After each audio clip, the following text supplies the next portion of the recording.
day that she couldn't participate, but she will be looking forward for the recording. So therefore, let's make sure that it is recorded.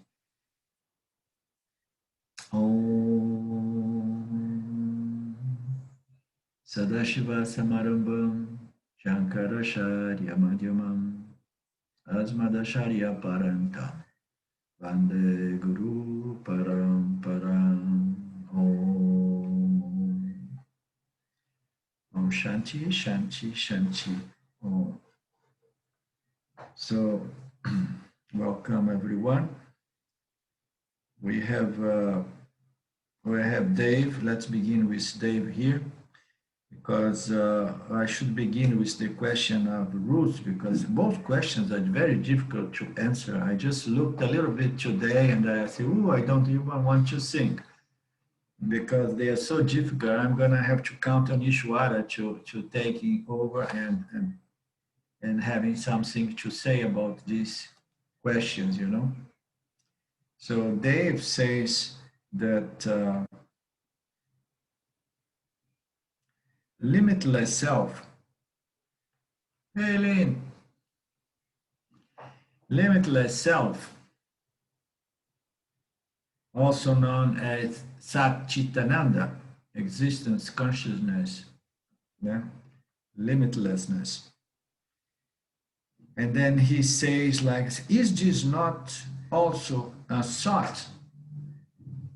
Therefore, an object, you know? So is it not a thought? To negate limitless self, then nothingness, not empty, not full, as both are thoughts. So if it's a thought and if it needs to be negated, and then we would go beyond, if I understood what the point Dave is making here, then we would go beyond emptiness and fullness, because both are thoughts, both are mithya. So Dave, you have to stop writing very intelligent answers, questions like that, huh? So if we have to negate the self as Satchitananda, then nothingness, not empty, not full, as both are thoughts. So he's trying to say, like, so maybe the self is something beyond emptiness and fullness, because both of these are concepts, right? You are going to say something, Dave? I just was going to say, well, I could ask you about karma yoga again if you want me to. Not to ask this difficult question, but easy questions for me, please. Yeah. And then the last aspect of his questions is, do we need to negate limitless self to become pure self-consciousness? Okay. So this is a very, very nice line of inquiry, you know, very, very subtle and beautiful. So the scriptures, they point us, you know, the scripture is a teaching.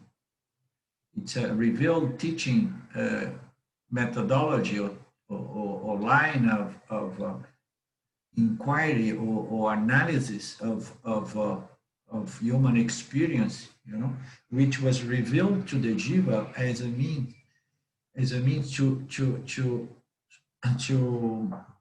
reveal the identity of the jiva, not as the body and not as the mind or intellect. So it serves the purpose to reveal the identity of the jiva as nothing of the mithya, digamos, so we can say that way. Nothing. I mean, none of the three bodies, none of the five koshas or the states or anything that belongs to mithya, which is an effect of Maya, mithya. No? So it's the purpose of Vedanta, which is a teaching method, you know, is to reveal Satya for the jiva, but the jiva belongs to mithya. And since we are in mithya, and then and the goal of the scriptures is to reveal to the individual his nature as Satya, And that has to be done in Mitya, because the jiva has a problem in Mitya, because he believes that he is the Mitya aspect of its own existence, which is the body-mind complex. So it presents a body of the body of knowledge, or the body of teaching, or teaching methodology. The teachings of Vedanta, they are presented as notions, concepts, and these concepts are very intelligently elaborated, and they are all based on our experience which are not were not previously examined carefully. So the scripture just say, okay, this is all Mitya, the jiva is Mitya, this body of knowledge, these scriptures is Mitya. We're gonna use one sort of thought, which is Mitya, to neutralize or remove those other thoughts which are Mitya. Okay? So the thought, aham brahmasmi, is a thought, and as such is an object. Understand? It's an object. Aham brahmasmi, tat brahmasi. All the analysis that is presented by the scriptures, you know, they are thoughts, they are object, they are energy, they are products of Maya. You understand? So with great love and benevolence, Ishvara has revealed these thoughts, you know, which are object, so that it could remove those self-limiting thoughts, such as I am the limited jiva, I am the limited body-mind complex. So we have another thought to remove or to cancel or to neutralize that thought. But then the goal is to leave the individual beyond the thought, I am the body-mind complex, and beyond the thought, I am Brahman. You understand? In other words, these thoughts, these statements of the Upanishads, they are based on pure knowledge, okay? But it's all Mitya, it's all ignorance, but it's a good ignorance that is going to cancel the bad ignorance, to leave the individual, for lack of better words, beyond knowledge and ignorance. You understand? To leave the individual beyond knowledge and ignorance. So what is ignorance? Is like, oh, I am so and so, you know, I am an engineer, a doctor, a writer, you know, a professor, a businessman, and I am a philosopher, and I am a great intellectual, you know, I am emotional, I am my energies, and so on. So all these notions are the ignorance, is the I identified with its aspects, which are based on attributes, qualities, and the gunas, products of gunas, and so on, which is all Mitya. But these thoughts, aham brahmasmi, when it's followed through carefully, you know, consistently and systematically, you know, and so on, it has the potential and the power to cancel those, that firm conviction that I am the body, I am the mortal, the small, inadequate, and limited body-mind complex. So the only problems we have as human jivas are these self-limiting notions, which is imposed by Maya, imposed by society. Society is all the time supporting and maintaining these false notions, you know, these notions that brings about this suffering, this psychological human suffering. You know? As we know, the other creatures do not have psychological suffering, only the human jivas. Okay, so now we have one thought, aham brahmasmi. We have Jesus scripture that is said to be good knowledge, that is going to neutralize the bad knowledge, all the notions and ideas that we have, not only about my true nature or my identity, let's say that way, but all the notions I have in regards to Mitya, to the Dharma field, to my environment, and the way one should behave here. And, you know, we don't, unless we come to this body of spiritual knowledge, we live just like karmis or samsaris. I just do actions for my own sake because I want what I wanted, you know. So we have all this good knowledge that is going to make sense in the mind, in the minds of those people who are qualified, and then they are going to replace the old knowledge, the Adamic knowledge, the Tamasic knowledge, and so on. So this is all mithya, you understand?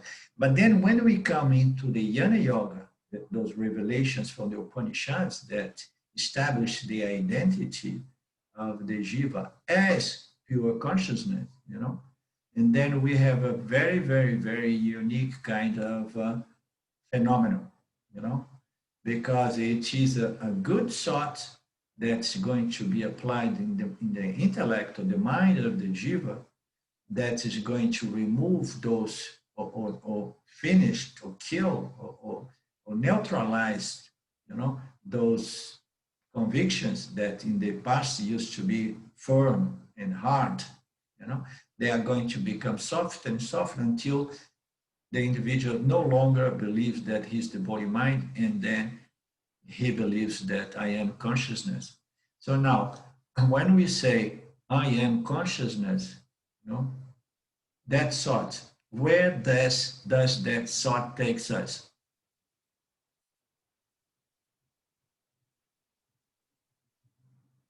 That thought does not take us to any object. You understand? Although the thought is an object, it's a cure, okay? It's the remedy. But when we really follow that thought through, that thought takes us to what? I mean, can we see Satchitananda? Can we put our finger and find it is this or it is that? When we follow through with that thought takes us to something which does not belong to Mithya, but Satya. You understand? Which is no longer an object, but is the absolute subject. You understand? So the thought, I am Satchitananda, it's just a thought, and it remains as a thought, remains as a potential, remains as a possibility, remains as a good suggestion, remains as I wish so, you know. But when it really becomes a fact, when it becomes something that it is doubt-free, you know, suspicious-free, and then that thought, it does so as if it shifts the identity of the human jiva from the body mind to pure, limitless existence consciousness. You understand? So it is a thought, and as a thought, it begins as a thought, and as a thought, it begins as an object, but it has the potential to take, you know, for lack of better words, you know, take the individual to something that it's not an object, but it is the absolute subject, you know. So it is a thought, and as a thought, it begins as an object because I know it is an object, but then, you know, if we follow through, it takes us to the absolute subject. You understand? It begins as an object, okay? And then once the individual understands and owns and claims, yeah, I say, oh yeah, now I know, I am consciousness, I'm pure, limitless consciousness. The logic that Vedanta has presented to me so far, it got me fully convinced by now, you know. Therefore, I have no more doubts in regards that. You know? And then once the person has that, you know, so he has his identity shifted from the body mind to consciousness. And then here you say something else also interesting. Oh, why it disappeared? You say something also very interesting, which is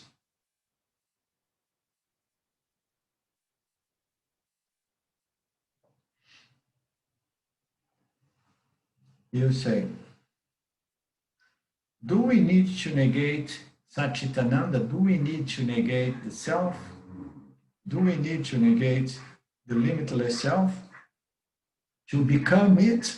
You know? So now, the scriptures present the self by its nature, because we know the self has no qualities and properties and attributes. And it presents it as of the nature of limitlessness, yeah, existence, and consciousness. And there are some other texts, Vedantic texts, that presents the self with another nature or another feature of our conscious existence, which is innegability. Is that right?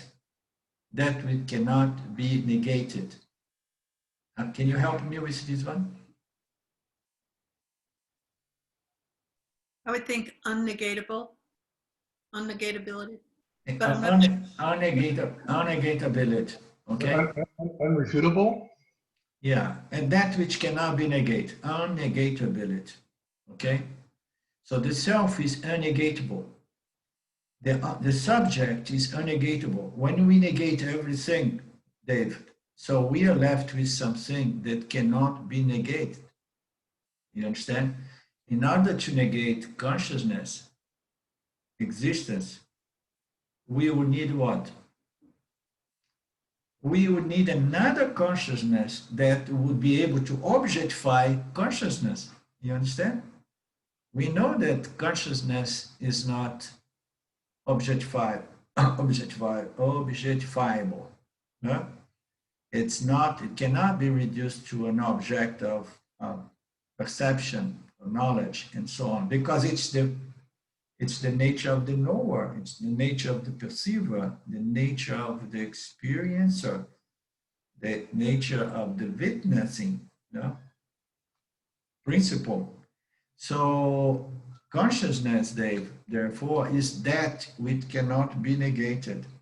And then when you say to negate the self, the limitless self, and then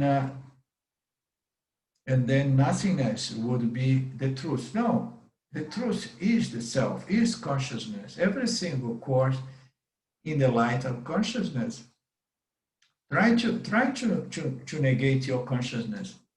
It is impossible, because it is consciousness that allows us to negate everything. We can negate the thought, I am consciousness. Most people negate this thought, right? Most people are going to say, no, I negate this notion, I am consciousness, because I'm fully convinced that I am the body-mind. But then, can you negate the consciousness that has negated the notion, I am consciousness? Can you negate that? We cannot negate that conscious existence principle that negate the notion that I am consciousness, right? It's impossible to negate. So the self is that which can never be negated. It's one of the features of the self, unnegatability. You understand? Do we need to negate the self to become the self? No. There is only one self.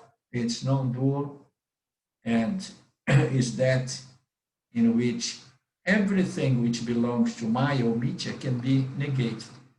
It can be negated by whom? By the human jiva, the intellect, this negating faculty, discriminating faculty that occurs in the intellect. Of course, this negating, rejecting, it makes sense only when we refer to the qualified human jiva, the human jivas who have the merit, the karmic merit to come to Vedanta and then receive these instructions that if you want to know the true nature of the knower, you need to negate any and everything that can be negated.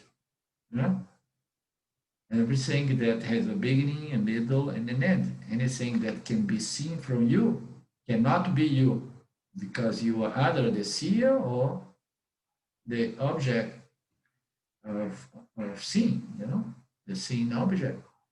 So when we come to Vedanta, we are told to negate everything. And then once we went through this process of negating, not this, not this, not this, any and all objects of experience. And then we have to negate even Vedanta, because there is a risk that people develop a relationship with the Vedanta body of knowledge and believe that this is the self. No, it's just a tool. It's just a thought. It's like that metaphor of the thorn. Yeah? It's the thorn. To remove another thorn, you walk in the forest and then you get a thorn in your foot. You want to remove. You don't have a needle or anything like that, so you have to look for a thorn to remove the other thorn. So Vedanta is just like it's not something that has reality to it. Only reality is the conscious existence of the inquirer, the one looking for the self, until he understands that I am the self in my real nature, not in my secondary nature as my mind, my intellect, and my body, and physical body, and so on. You understand? And neither as my apparent natures as ananda, maya, kosha, those beautiful objects of experience, So everything needs to be negated until we are down to something that cannot be negated. And you should meditate and contemplate more on this one, Dave. This is a beautiful meditation. Trying to find a way to negate yourself. Negate the self, negate your consciousness. The more you do that, the more you're going to understand that you are this consciousness that can never be negated. You are the only reality, is that which is always ever present. And then you're going to understand that you do not change. The intellect changed, the emotions changed, the memory system changed, the equipment changed, but you do not change. This is a beautiful question, beautiful satsang. I'm so glad that it's coming, because I woke up a little bit tamasic today. I got up very early to pick up Silva at the airport, and I came back. And I just saw this question recently. Oh my God, Ishwara, you're gonna have to help me here. And I'm very much pleased with Ishwara, because we are having a very nice, very profound, deep discussion about this feature of consciousness as unnegatability.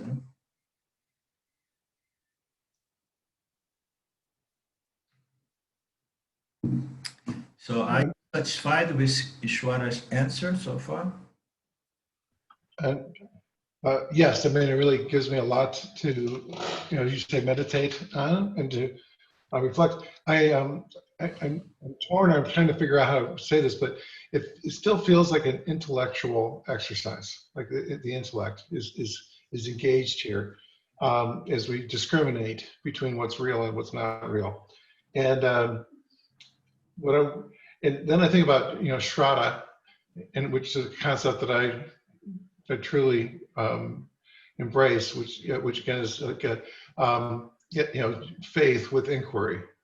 So, but this feels to me like Shraddha without the inquiry. That ultimately you get to the point where Satsang, ananda, the consciousness, this knowledge is revealed, and you're sitting and you reside in that, but without inquiry. So is there a word for that, or is that kind of like where we sit when we're trying to meditate on this particular concept? Are we really sitting in, Shraddha, but just simply in truth or knowledge, and without the inquiry?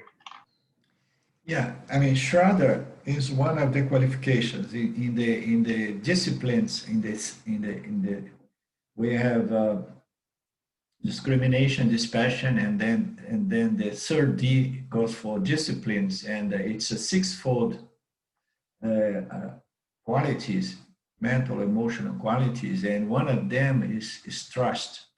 Trust, Shraddha, trust in the scriptures, So this trust, this Shraddha, it grows to the degree that we see the benefits of the Vedanta operate in our lives, and then we see, wow, I feel freer, I feel more balanced, I feel more secure, it's more peaceful. And so as we see this, and then we start really like, no, I mean, I really trust, I have confidence that the scriptures appoint me to the right direction, that I'm already full, I'm already complete. It's just a question of redefine this I, and all I need is to work a little bit on my understanding about what is this I, you understand? So the more we have this shraddha, this confidence, the less resistance, and the more rapidly we grow in this understanding, you understand? This understanding becomes firmer and more clear and clear and clearer.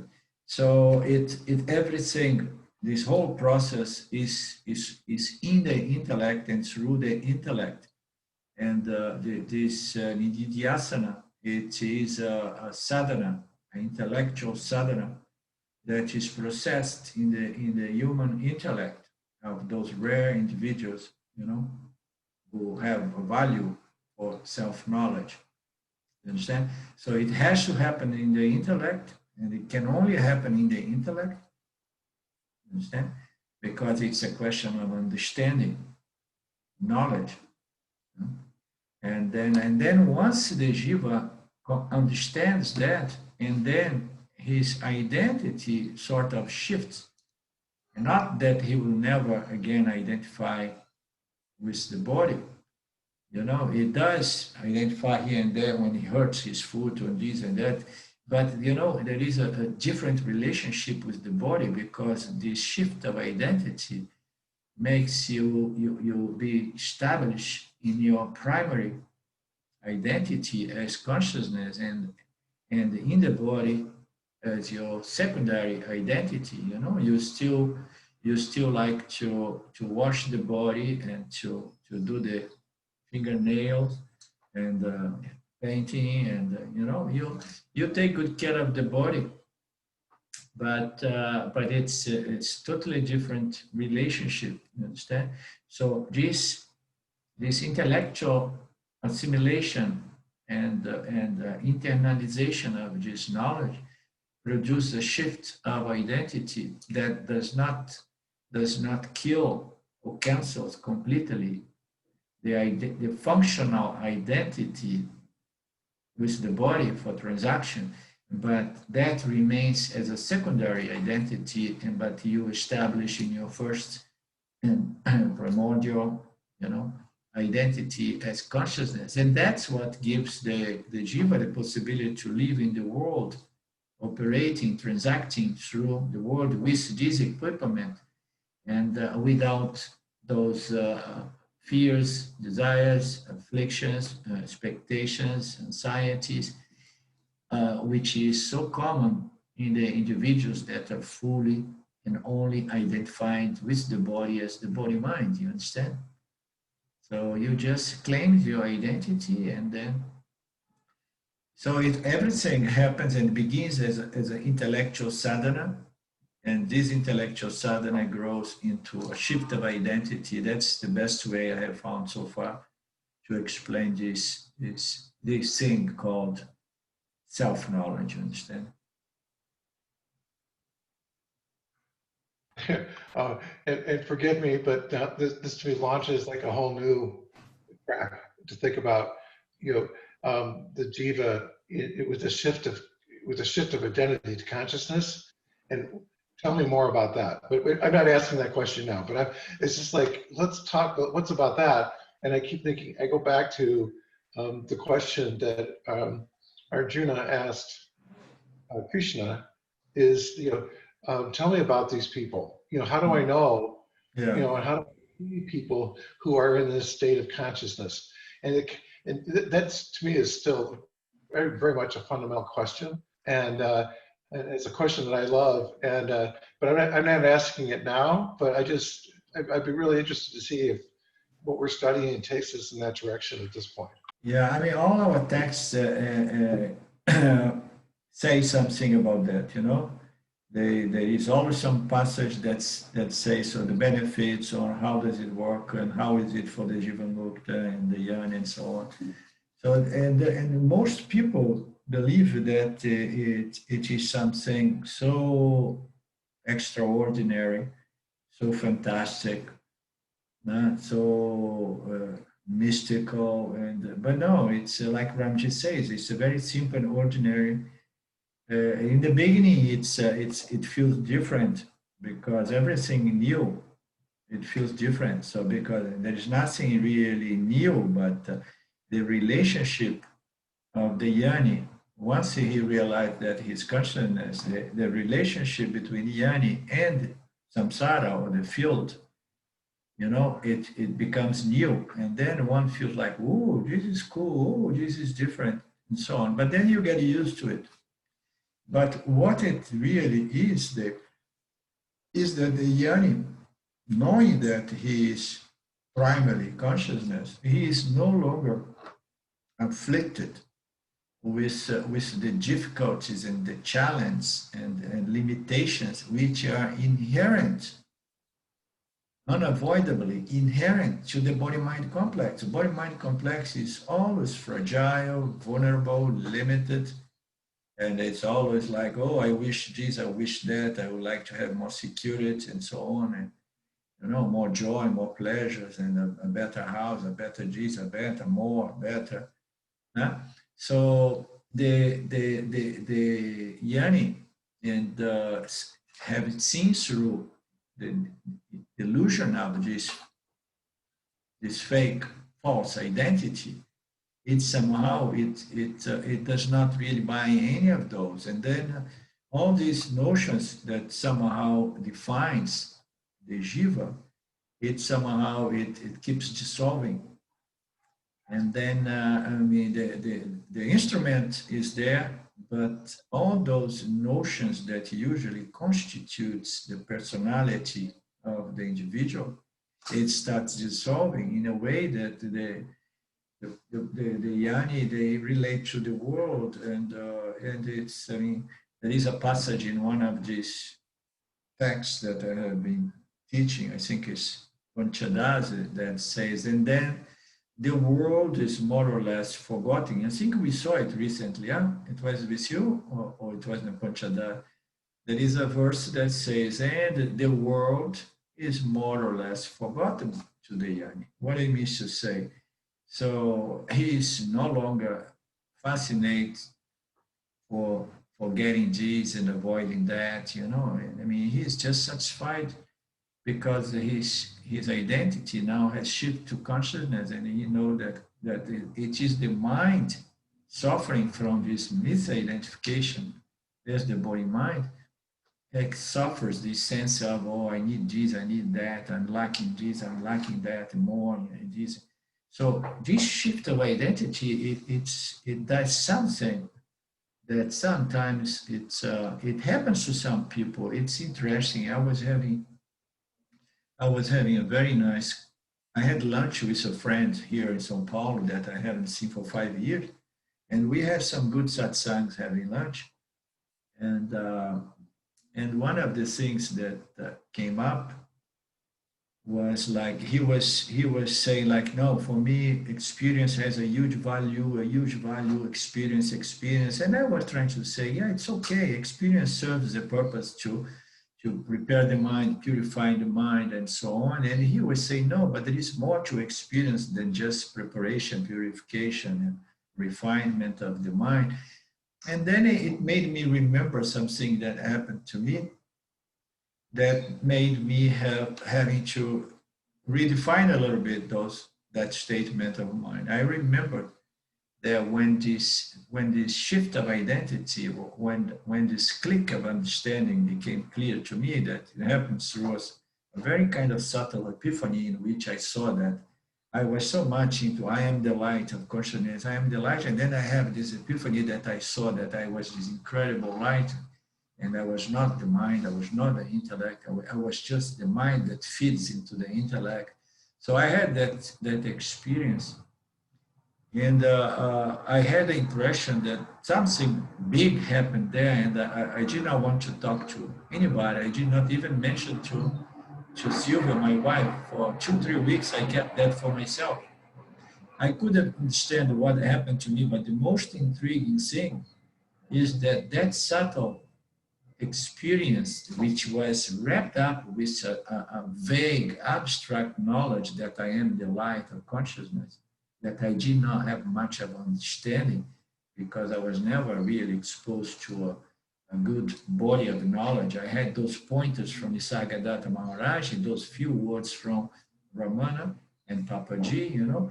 So, but that experience did do something to me, that my relationship with the work changed completely. And it was the most intriguing thing.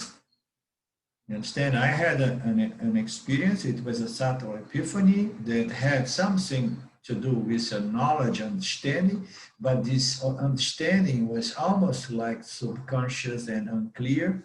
I could not make much sense about it, but had an incredible impact that somehow made my relationship with the world change. So I used to go around and I was surprised. Anything that would happen was new for me. I'm in the kitchen. I'm feeling very, very sick. Those days I was very ill and very weak. And then I was getting up in the morning, the mind and the body was really, rag. And there was a sense of peace and acceptance, a positive acceptance. That was strange because in the past I used to be pissed off because the body and the mind were not well and health, and then I used to be worried. And there was a nice peace. And then I go to the kitchen, I prepare a nice omelette, and then I'm very weak and tamasic, and then I drop my omelette, and then with the coffee, everything goes in the floor, and I'm hungry. My breakfast is on the ground, and now I have to clean up the mess. So in the past, what would be the first word I would say? Say, fuck, shit, and that the emotion would come with it, Instead, I would look at that, and those words and those emotions would not come. And that was so intriguing, Dave, so intriguing, And I couldn't understand what is happening to me. Something happened to me here, And so I kept observing, and I could see that my relationship with the world was changing. I was no longer reacting to things like before. And this is very incredible. It made me have to revisit those notions, because sometimes an experience, even if does not translate into a clear knowledge of what happened, but sometimes an experience may bring about a certain degree of transformation in the way, emotional transformation in the personality of the individual, so that the individual can relate to the field, Dharma field, differently, So that's what there is to this whole game of self-knowledge, Dave. There is nothing much big and huge, but there is something. This knowledge allows this yani to relate to the world from a standpoint of emotional balance, emotional strength, emotional equanimity, free from those anxieties, free from a lot of those negative human emotions. It's very simple. It's not about epiphanies and about some traveling, interdimensional travelings and leaving the body and going here and there. No, it's just about there is a magic, which is now magic, about this shift of identity that somehow it saves the poor jiva from the usual trouble derived of this identification with the body mind as the body mind, So that's all there is to it, more or less, And then, of course, the individual becomes more becomes more wise because one's mind is more sattvic. Why is sattvic? Because the understanding I am consciousness neutralize those misunderstandings that I am the body mind and I need this and this and this and this and this. All these I need to get this or avoid that is going to do what to the mind? The mind is going to be, all the time stressed out and depressed. Once Raja runs its course, and then the mind becomes more tamasic.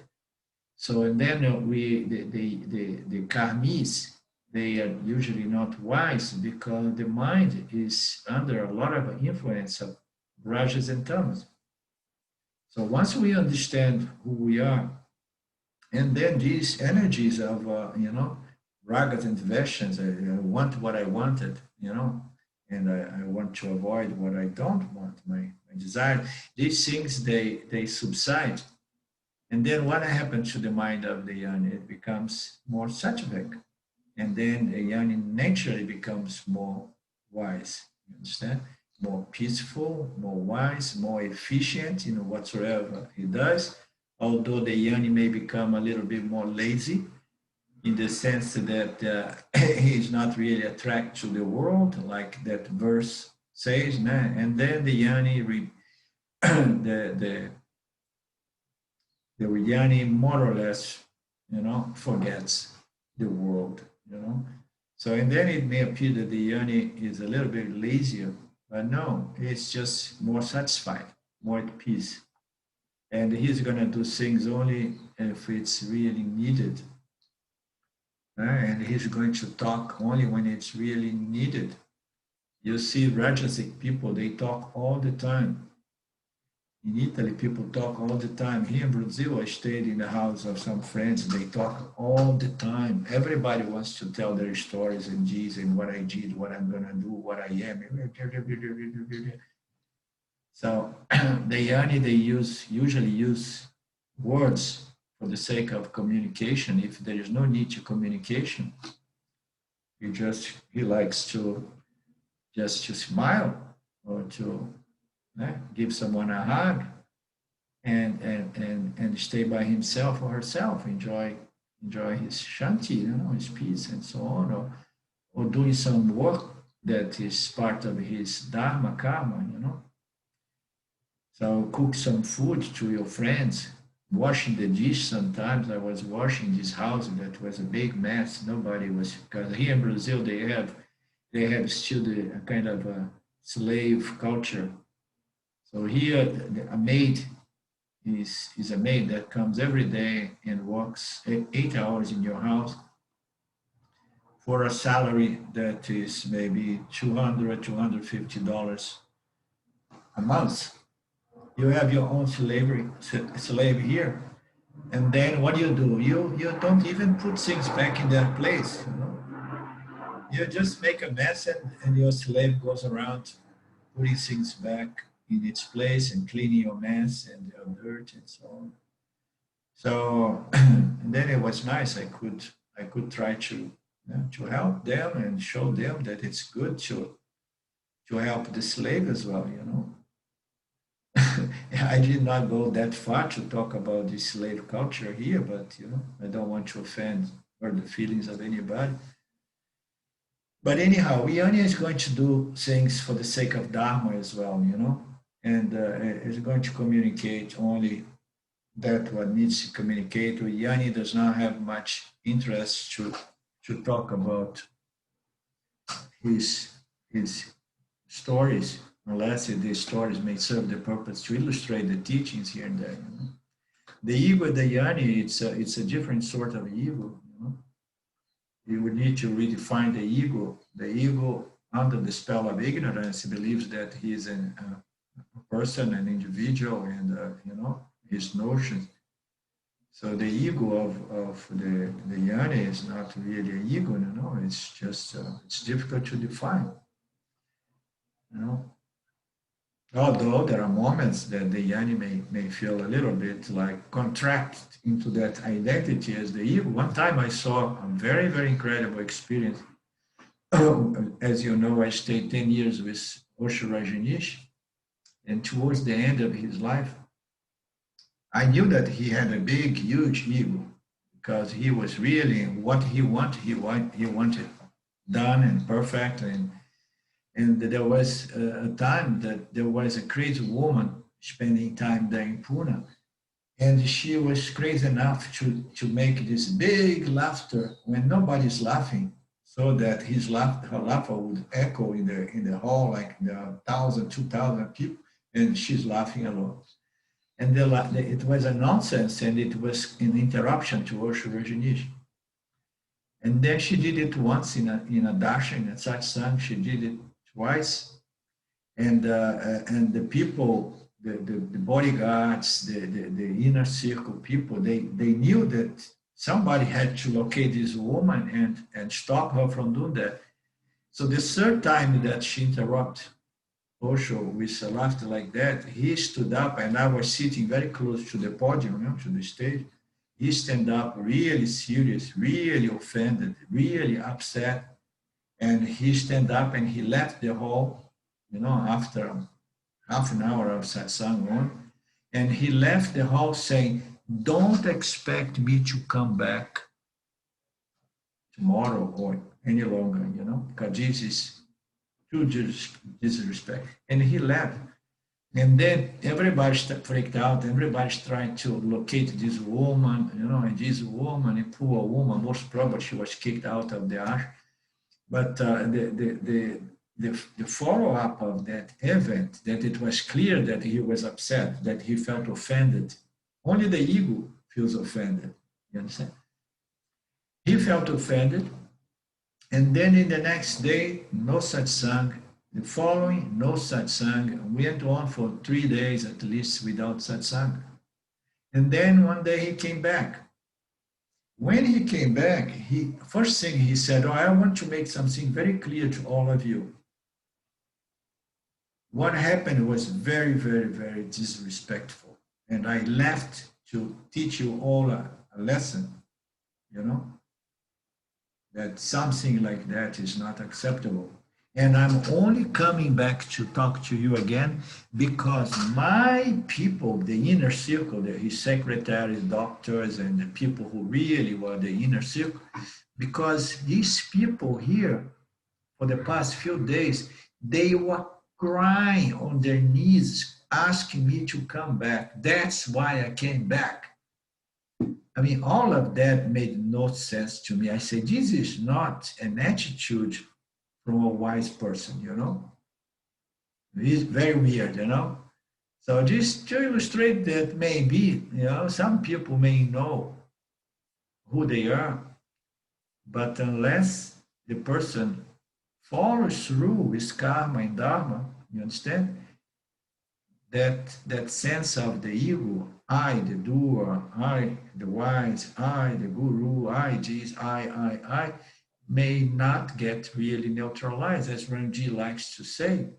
The self-recognition, the self-knowledge needs to somehow neutralize the ego and its sense of authorship, doership, you know, etc., etc.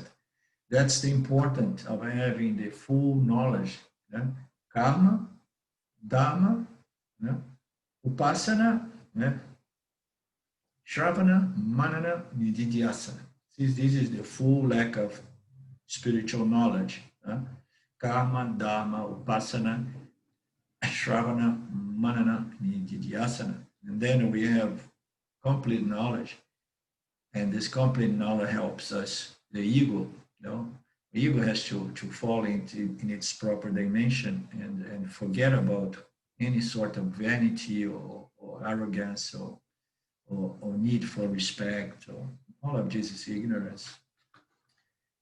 Okay?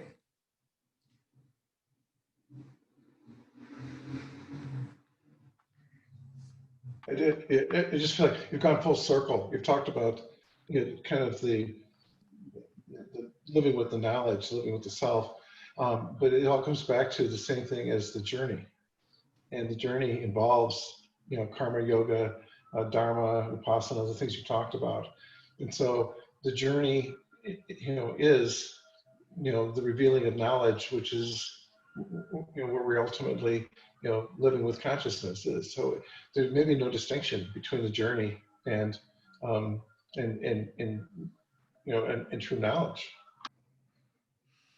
Yeah, this knowledge, we in Shine World, we make a distinction. Ramji has made this distinction long ago between self-realization, self-actualization. Most of you most probably heard about it, right? Self-realization and self-actualization. So self-actualization is moksha. Moksha is the fructification of this knowledge. I am limitless, free consciousness. So the once we know it, but we're gonna enjoy the fruits of this knowledge to the extent that this infantile, ignorant ego is neutralized, is dissolved. The remainings or remains of this arrogance, these notions. So all humanity has to give more and more room to our divinity as consciousness. So this is a gradual process, the process of manifestation, of fructification, of moksha, and it requires that we remain associated to the scriptures and to our gurus and teachers and so on.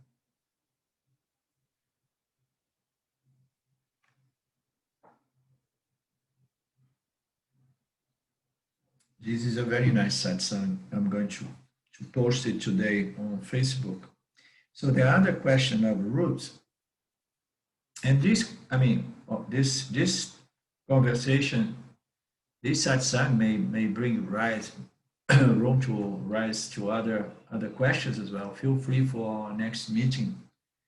So Roots says that I love the statement of last class when it was said that heart should be considered the essence of our existence, because we hear often, so the heart, and Ramana Maharaj, who was not only a Yoni, but he was a yogi and a mystic, Ramana, and I really read everything about Ramana more than once, and he insisted to say that the center of the jiva is what he calls the heart, the energetic center of the body mind, or the physical body, or the pranic body, the body energized by the pranas, So this living body, he used to say that is in the heart, this energetic center. And he said, but it's not the left side, it's on the right side of the heart.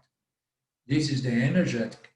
And he used to talk about that also in a kind of a mystical way, you understand? So, but people used to ask Ramana, so how I'm going to meditate on the self? Because he say, so just bring your mind to the self, meditate on the self, and so on. And then he says, okay, at least tell me where is the self? And he says, it's in the right side of your chest. You understand? We don't know why he said the right side. Maybe to avoid people getting confused with the physical heart. Okay? So the fact is that this word heart, is often mistaken or confused with our emotional center, our feelings, our emotions. That as we refine our emotional center, we feel more love and less hate. We become more and more loving. Loving is a mind, is a subtle body that has really appreciation for creation, for life. Sees the beauty of life and the purpose, through adversity, the purpose of refining and purifying and elevating this body mind, so that he can live here with total appreciation and beautiful. There must be a creator here, so I have love and devotion and appreciation to the creator of this magical place, this miracle, So this is the bhakti, the devotion, the love that happens in our emotional center. And this is a very important emotion. It's a sign that our emotional personality was purified. You understand? And then we feel love for creation, feel love for others, for other creatures. We feel empathy, you know. We don't want to hurt anything because we see that everything is beautiful, everything is God, is Ishwara, and so on. So love is a profound emotion of appreciation for life and the opportunity of being here, you know, and with a purified heart, being able to really love. Yeah? Love. I mean, Ishwara is everything. Ishwara is the manifestation, the possibility of seeing other creatures, and even if you know this person has certain negativity here, negativity there, and this bad habit, still you see the beauty of someone who is in one's own process of purification, elevation, you know, in certain woods and going through the ups and downs and going through one's ignorance, you know, and trying to become wiser. So this is love to me. Ramji tends to present love as attention, as you know. Attention is another way to present love, but not much in a sentimental, devotional way, because you may have attention to things without necessarily be emotionally or devoted to something, you know. So therefore, I prefer to avoid the definition of love as attention, and I see love more as a sentiment of great appreciation for life, exactly the way it manifests day to day, you know, love, see the beauty of everything, you know, the opportunities to learn and grow, you know. So this to me is love. When we say, yes, could I comment? yeah, I'm thinking of it as the life of life, you know, like the Drig Diksha would say, it's the core is the life of life, you know, yeah, and the heart is connected to the heart because, you know, just you know, the heart is how we live. I mean, it pumps the blood and it's central to everything, you know, as the body functions, but it's the heart of the heart. the heart of the heart is a good definition. Or the life of the life. Yeah, the life of the life, the mind of the mind, you know. I mean, those things appear in the Upanishads, in the Kena Upanishads, you know. But I just love that it gets you out of your head, you know, into yeah, into the driving force yeah, of it all. yeah. I mean, if we grow and you purify our subtle body, so we purify also our heart, our emotional center. We live life emotionally as well. And this emotion needs to be purified. Every time we transact, we have a response to that. It's not only merely intellectual, but it's emotional. Every experience has a feel to it. Just you begin experience everything with a sense of appreciation, you know, gratitude. So this is what it means, this purification process. You know? Yeah. So many of our hooks are, or to vasanas are emotional, you know. Yeah. Deep-seated emotion, yeah. Yeah. Everything is hooked up to the emotion. Of course, there are some individuals that are less sentimental, less emotional, instead. Some people are extremely sentimental and emotional, it can be trouble. And some people are extremely intellectual, you know, and they lack a little bit of sentiments and emotions, you know. I remember when I met Ramji, one time in a satsang, he was saying that somebody told me that I could use some emotions and be a little bit more emotional because my heart sucks, you know. I don't know if you ever heard him saying that, you know, because I'm not a good hugger, you know, because I'm a yanni, you know. So it's the idea is to be balanced, you know. I mean, not extremely sentimental, you know, because if we are too sentimental, and then we we we lose our balance as well. Because if I have, one thing is to have empathy, but just imagine to have such a emotional sensibility that you really feel the pain and suffering of everyone that you see in pain and suffering. You understand? So if you have that open kind of access to people's suffering and pain, if you cannot really balance that emotional, you know, that sentimental aspect of our subtle body with our understanding of the karmic laws that govern the experience, therefore everything is in its place, you know. I don't need to suffer everything that's happening, because suffering serves a certain purpose, you know. So this knowledge is going to make the yoni, again talking about the yoni, not oversensitive or over emotional, but this emotion. I mean, Ranji often says that Karma Yoga is going to convert our emotions into devotion. Devotion is a very, very refined emotion of gratitude. You understand?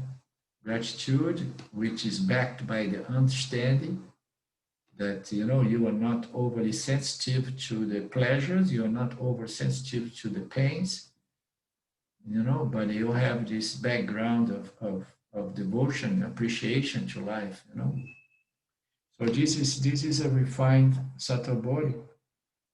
And so Ruth says, it's good to, I like the statement that the heart should be considered the essence of our existence. So the heart is the center. The heart is as the core, as the most fundamental, or the nature of our being.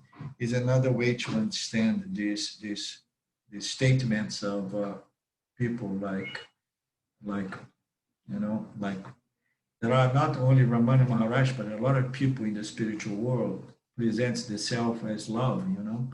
And this is a very tricky business, because love, as we know it, is a human emotion of great gratitude and appreciation for the opportunity of this miracle of life and my existence in this order, you know. So this is an emotion.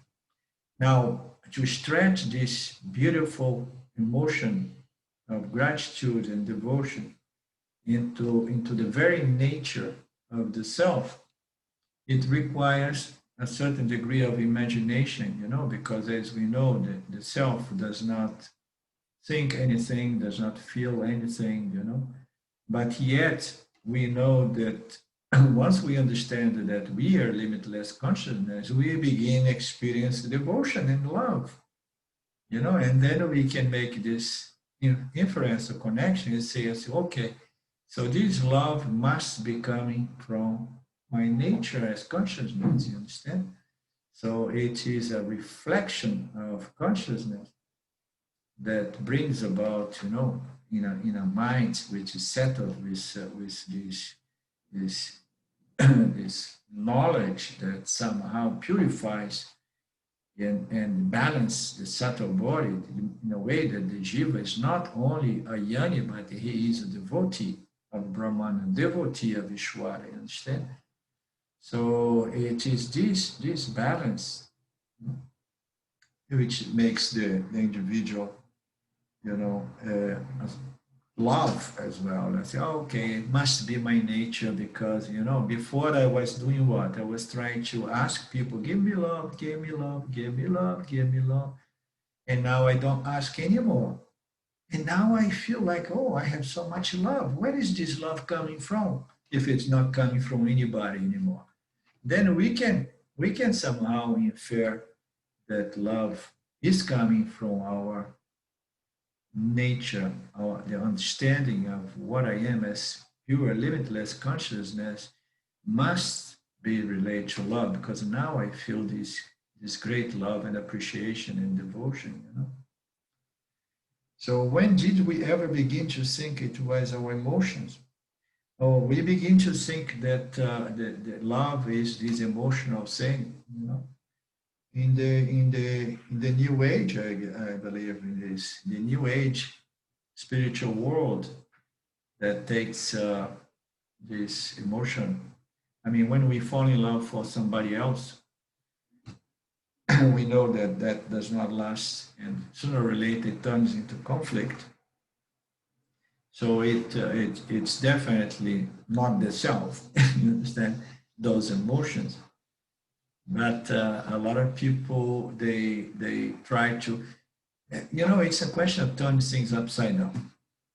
We know that a yoni or a wise person or a realized person is more loving, you know. And then what do we do? Okay, then I'm gonna practice being loving, because if I begin by the effects, I can transform something, you know, more fundamental, because now I'm faking to be a loving person. So I don't know about you guys, but it's sometimes it's irritating to see people pretending to be the most loving person with that beautiful loving smile, you know, which is not really genuine. You understand? So it's fake it until we make it. It's more like an inner attitude, not an outer attitude of walking in a certain way, you know, feeling in a certain way or behaving in a certain way. You know? Could we say that the essence of our existence is love itself? So it's what we just covered now. It may be, although we know that the self is attributeless. Yeah, the self is not colored by any of the gunas. Therefore, it does not have any qualities. You know, it's qualityless, attributeless. You know, could we say yes? It definitely seems to be the case. Namely, Sat Chit Ananda. This is love. Maybe. Yeah, in Christianity, they say that God is love. And love is God, or whatever, you know. So there is something there about love and God, you know. Also, this totally redefines the concept of bhakti for me when regarded in this manner. Yeah, this gives us the opportunity to redefine this idea of love as devotion, as bhakti, as appreciation, you know, for the opportunity, for this beautiful miracle of life, you know, and so on. So this is love. Love is this appreciation, this devotion, you know. And then, of course, if it's genuine, some people, some wise people, they have sentimental tendencies. Like Ramji, when he came to know me, he told me, "Oh, you are a sentimental person. You are bhakta. You are a devotional guy." And he did not say that in a bad way. He said, in an okay way, just as a statement. Oh, I understand you are a sentimental person. He did not make it sound good or bad. He just say like that, you know. So some people are more like emotional, more sentimental. Some people are less, and there are some people that can be so extremely that they love everybody like crazily. One of the gurus that I studied everything that I found about him, his name is Meher Baba. He died in the 60s in Pune, where we had our ashram with Osho Rajneesh. So he was a yoni, a mystic, and a bhakta, that his whole sadhana, in the sadhana that he present to his students, was just to love and help everybody you can, you know.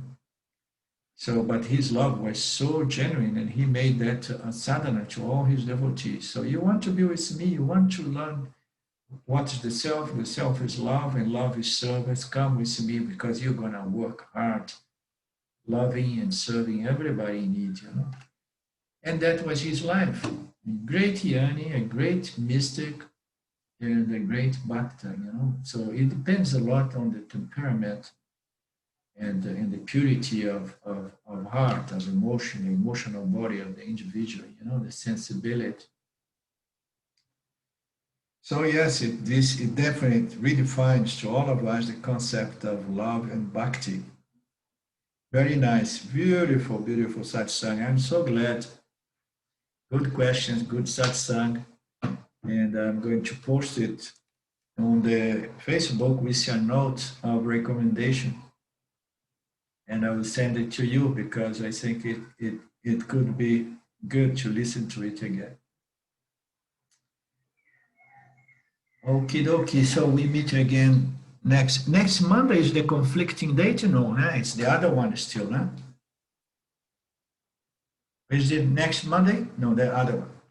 Okay. You were right, 21st. Okay. Then we see you next Monday, Ishwara Willi, with great love and appreciation for the opportunity, right? Om Purnamada Purnamidam Purnamudachyate Purnasya Purnamadaya Purnameva Vashishyate. Om Shanti Shanti Shanti. Thank you, Lord. Thank you, everybody. And we meet again in no time. Adios.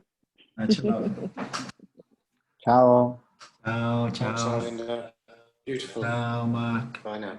Thank you. Thank you. Ciao, ciao. Bye-bye. Bye. Bye-bye.